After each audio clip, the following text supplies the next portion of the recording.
Hello everybody and welcome to our module on heart sounds.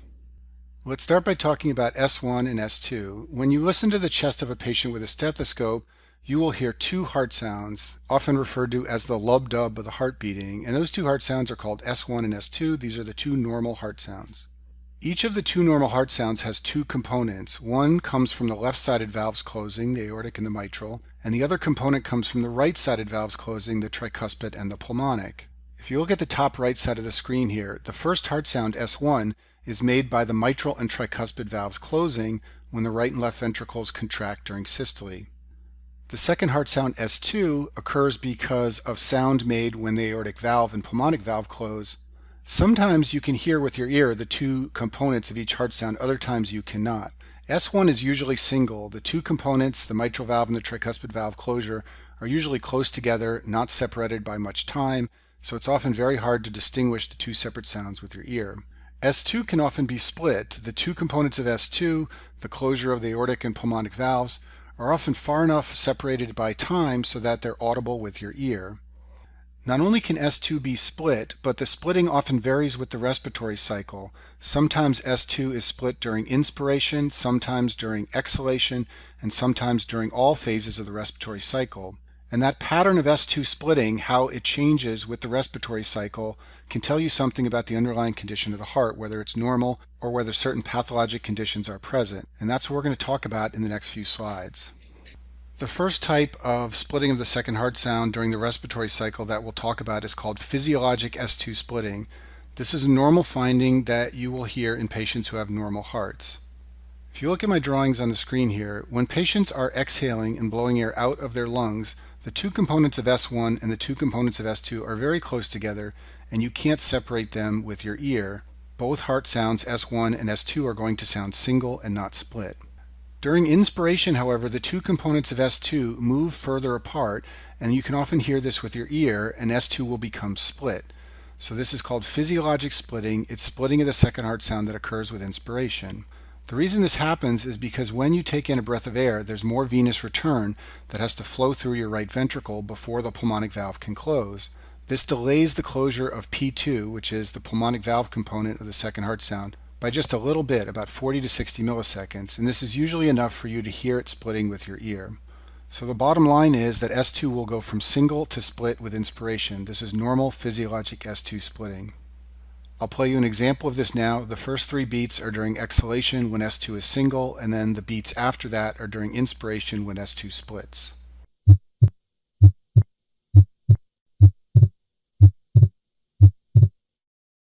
Persistent splitting of the second heart sound is abnormal. This occurs in patients who have a right bundle branch block or pulmonary hypertension or something that delays closure of the pulmonic valve both during exhalation and inspiration. If we look at our little diagram again, in the case of persistent S2 splitting, S2 is split during exhalation and then it splits a little further during inspiration, but the bottom line is it's persistently split through all phases of the respiratory cycle. And this happens when something is causing the pulmonic valve closure to be delayed. It could be a right bundle branch block, it could be pulmonary hypertension. And the way to remember this is that persistent, the R in persistent is for right-sided delay. Fixed splitting of the second heart sound is also abnormal. This is the classic auscultatory finding in a patient with an atrial septal defect. Let's look at our diagram once again. In the case of fixed splitting, the second heart sound is widely split during exhalation and remains split to the same degree during inspiration. And the reason this happens is because in patients with ASD, there's more flow across the right side of the heart, and that causes the closure of the pulmonic valve to be delayed during all phases of the respiratory cycle, exhalation and inspiration. So the two classic findings of patients with atrial septal defects are listed on the slide here. It's a fixed split of the second heart sound and a systolic ejection murmur at the left sternal border. This is caused by high flow across the pulmonic valve. And then the final form of S2 splitting is called paradoxical. This happens whenever there is delayed closure of the aortic valve. So again, let's look at our diagram. In paradoxical S2 splitting, what happens is the second heart sound is split during exhalation because something has delayed closure of the aortic valve. During inspiration, the two components of the second heart sound get closer together and S2 will sound single. So this is the reverse of the normal physiologic splitting. You have splitting during exhalation and a single S2 during inspiration. So what are some things that can cause delayed closure of the aortic valve and give you paradoxical splitting of the second heart sound? Well, there are electrical causes like a left bundle branch block, or if patients have a right ventricular pacing lead that's causing their heart to be paced from the right ventricle. These electrical causes delay LV activation and contraction, and therefore the closure of the aortic valve will be delayed, and that causes paradoxical splitting of S2. There are also mechanical causes of delayed closure of the aortic valve. All of these are things that delay the left ventricular outflow, and therefore it takes longer for blood to get out of the left ventricle and longer for the aortic valve to close. So these can be things like left ventricular systolic failure, aortic stenosis, or hypertrophic cardiomyopathy. And the way to remember this is that paradoxical ends in L, and that L is for some left-sided delay in blood flowing out of the heart and closure of the aortic valve. The second component of the second heart sound is caused by closure of the pulmonic valve. And this component is sometimes called P2 because it's the pulmonary component of the second heart sound. And this gets loud when patients have pulmonary hypertension. And it's super high yield to know this for your board exams.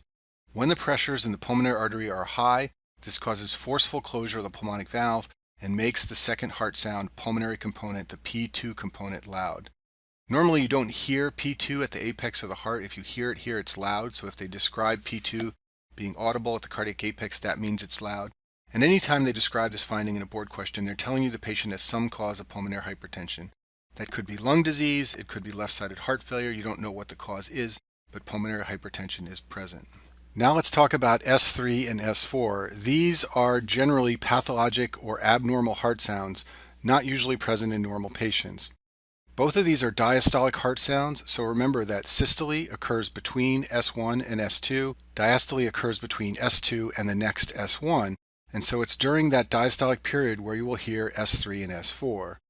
You may be wondering how you can distinguish an S4 and S3 from a split heart sound, and the reason is that the pitch is different. These are very low pitch sounds. They're heard best with the bell of the stethoscope. S3 occurs early in diastole. It's called an early filling sound because the diastolic period is when the left ventricle is filling.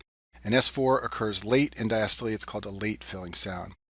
And if you look at the bottom of the screen, S3 basically occurs right after S2, and S4 basically occurs just before S1.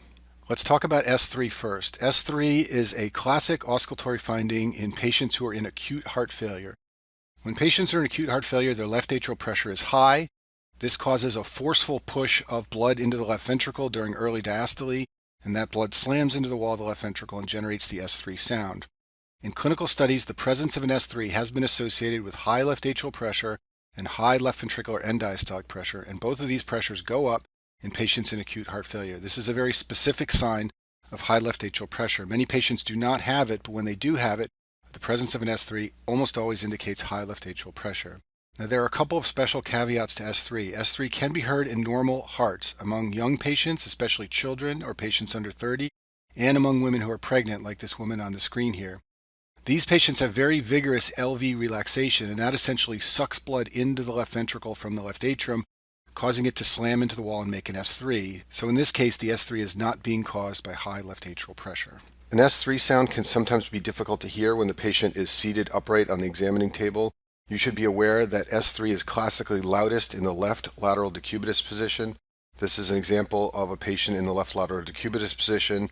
And if you examine them in this position, you can often hear an S3 when you otherwise cannot. Also, S3s are classically loudest at the apex of the heart. And I'll play you an example of an S3 now. The way many people recognize an S3 is by listening for the word Kentucky. So Ken is the S1 and Tucky is the S2 and the S3 together. Kentucky, Kentucky. That's what heart sounds sound like with an S3 present.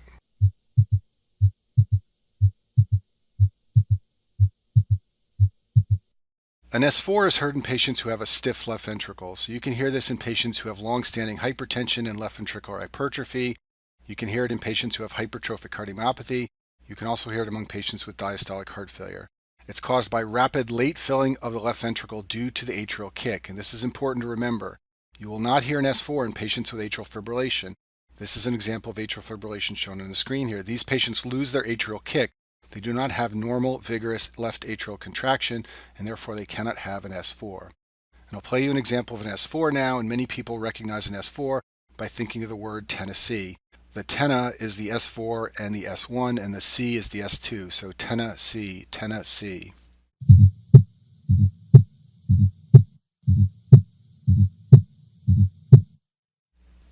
Let's talk about systolic clicks. Systolic clicks are sounds that sound like a click. That's how they get their name, and they occur in systole. And there are two types of systolic clicks, each associated with different pathology.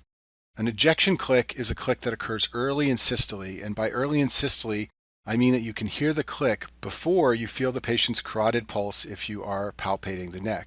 The classic cause of an ejection click is a bicuspid aortic valve, although you can also see it in pulmonic stenosis. Second type of click is called a non-ejection click. These clicks occur later in systole. They occur after the carotid pulse, and the classic cause of a non-ejection click is mitral valve prolapse. So that's a nice segue into mitral valve prolapse. Mitral valve prolapse is a billowing of the mitral valve leaflets above the annulus.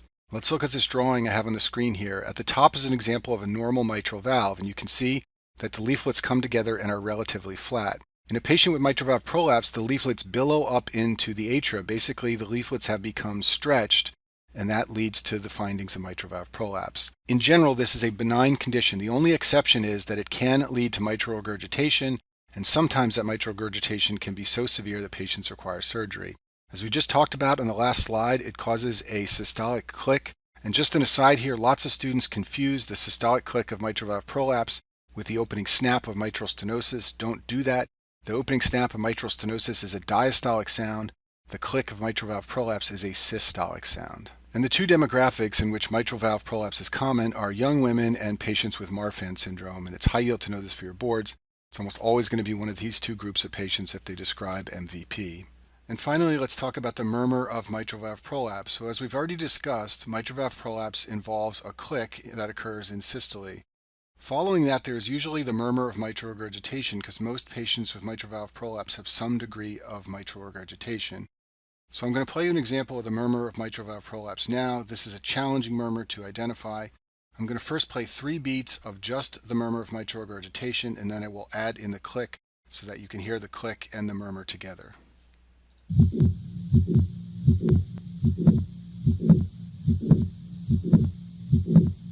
And then finally, most murmurs decrease in intensity with the Valsalva maneuver. To perform the Valsalva maneuver, you ask the patient to bear down like they are having a bowel movement, or you can also ask them to blow out with their mouth closed. Either of these things is going to cause the Valsalva maneuver to occur, which decreases venous return to the heart, and that decreases flow through the heart, and most murmurs get quieter with less flow. One exception to that rule of thumb is the murmur of mitral valve prolapse. In general, the intensity of the murmur increases with Valsalva, and this is very unusual. Only 2 murmurs get louder with Valsalva. Those are the murmur of mitral valve prolapse and also the murmur associated with hypertrophic cardiomyopathy. And that concludes our module on heart sounds.